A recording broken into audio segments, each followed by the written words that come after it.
Hi, welcome to my channel simply Sri. இன்றைக்கி நம்ம பாடலாத்திரி ஸ்ரீ நரசிம்ம சுவாமி கோவிலுக்கு தான் போகிறோம்.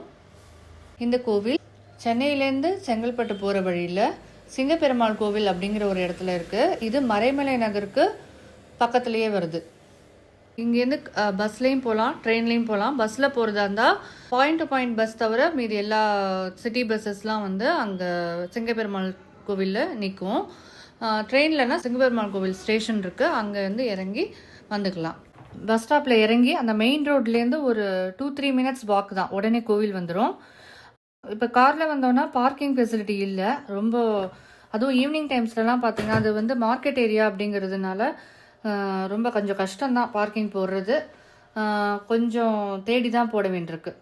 பாடலாத்திரி அப்படின்னு இந்த இடத்துக்கு பேர் வந்த காரணம், பாடலம் அப்படின்னா சிவந்த, ரெட் அப்படின்னு பொருள், அத்திரி அப்படின்னா குன்று, சிவந்த மலை மேலே இருக்கிற பெருமாளே இங்கே மலையாகவே இருக்காரு அப்படிங்கிறது ஐதீகம். இது ரொம்ப விசேஷமான கோவில். பல்லவர் காலத்திலேயே கட்டப்பட்டிருக்கிற கோவில், 8வது நூற்றாண்டை சேர்ந்ததுன்னு சொல்கிறாங்க. இந்த கோவிலில் ராஜராஜ சோழன் காலத்து கல்வெட்டுகள்லாமும் இருக்குது, நிறைய இன்ஸ்கிரிப்ஷன்ஸ் இருக்குது. இது வந்து ஒரு குடைவரை கோவில். பல்லவர் காலத்தில் ரொம்ப ஃபேமஸான ஆர்கிடெக்சர். அந்த ஆர்கிடெக்சர் ஒரு குன்று, ஒரு பாறையை வந்து கொடைஞ்சு அமைக்கப்பட்ட கோவில். அந்த பாறையினாலேயே பண்ணின திருமேனியா தான் நரசிம்ம சுவாமி இங்கே இருக்கார். நல்ல பெரிய பெருமாள், ரொம்ப சக்தி வாய்ந்த பெருமாள், ரொம்ப விசேஷமான கோவில். என்ன விசேஷம் அப்படின்னா, இங்கே இருக்கிற பெருமாளுக்கு 3வது கண் இருக்குது, நெற்றிக்கண் இருக்குது. கீழ்பட்டர் தீபாராதனை அப்போ பெருமாளோட திருநாமத்தை விளக்கி காமிப்பார். அப்போது நம்ம பெருமாளை 3 கண்களோட திரிநேத்திரதாரியாய் சேவிக்கிறப்போ பெருமாள் வந்து நம்மளோட எல்லா கஷ்டங்களையும் போக்குறார் அப்படிங்கிறது வந்து ஐதீகம். சுவாமி வந்து உக்ர நிலையில் இருக்கிற நரசிம்மர் சுவாமி. தாயார் அஹோபிலவல்லி தாயார், பிரணவக்கோடி விமானம், புஷ்கரணி, சுத்த புஷ்கரணி.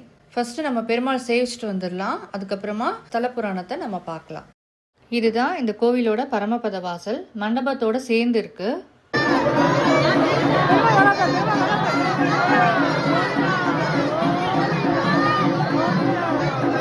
இந்த ஸ்தலத்தோட வரலாறு பிரம்மாண்ட புராணத்தில் சொல்லப்பட்டிருக்கு.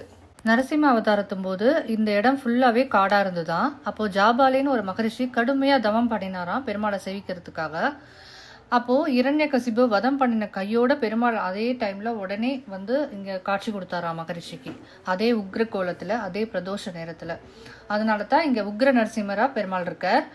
பெருமாளோட அவதாரம் பிரதோஷ காலத்தில் நிகழ்ந்ததுனால இங்கே நரசிம்ம சுவாமிக்கு விசேஷமாக திருமஞ்சனம் பூஜை எல்லாம் பண்ணுறாங்க. இது வந்து குடவரை கோயில் அப்படிங்கிறதுனால நம்ம பிரதட்சணம் வர்ற வழி வந்து அந்த மலை மேலே ஏறி இறங்கி அப்படி பிரதட்சணமாக வர்ற மாதிரி இருக்குது. இங்கே கிரிவலம் வர்றது ரொம்ப பிரசித்தி பெற்றது. அதுவும் பௌர்ணமி கிரிவலம் ரொம்ப விசேஷம். நம்ம கிரிவலம் வரப்போ நிறையா போர்டு எல்லாம் பார்க்க முடியும். அதில் அழகாக நரசிம்மரோட ஸ்துதி, ஸ்தல புராணம், தாயார் ஸ்துதி எல்லாமே வந்து அழகாக மாட்டியிருக்காங்க. இந்த நரசிம்மர்கிட்ட நம்ம மனம் முருகி பிரார்த்தனை பண்ணுறப்போ அந்த பிரார்த்தனையை அவர் வந்து தள்ளி போட மாட்டாராம், உடனடியாக வந்து நிறைவேற்றிடுவாராம். அதனால தான் பொதுவாகவே சொல்வாங்க, நாளை என்பதில்லை நரசிம்மரிடத்தில் அப்படின்னு.